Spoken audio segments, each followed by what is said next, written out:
គ្រានោះ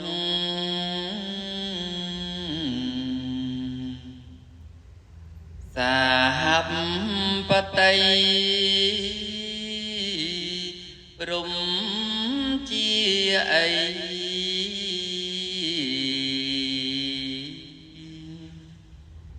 សូលោកា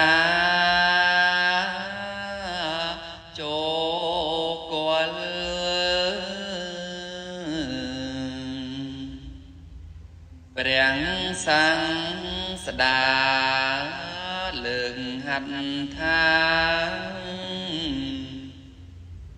សិង្ហរោរៀ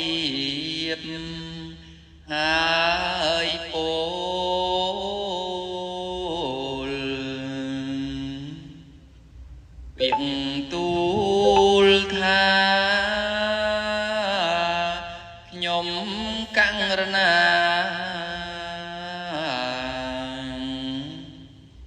ស្ដេចទ្រង់ជ្រាបត្បិតសត្វ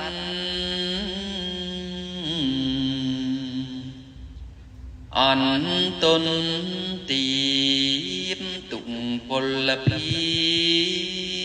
ពបាបក្រាំងក្រៃទុនតឹងព្រះធម៌ថ្លៃជានិស័យ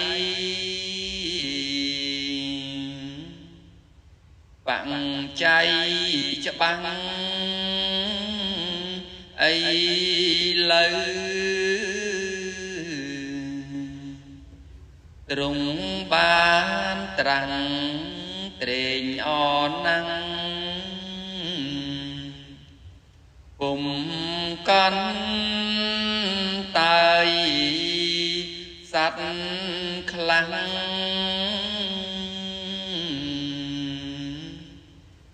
ក្រាំងដោយកាមមិនយល់តាមត្រៃលក្ខឡើយអីលើយល់ខ្លាំងហើយដោយអំណាចព្រះមានបុណ្យបានស្ដាប់ធម៌ទេសនាបញ្ញាខ្លាំងលើមុន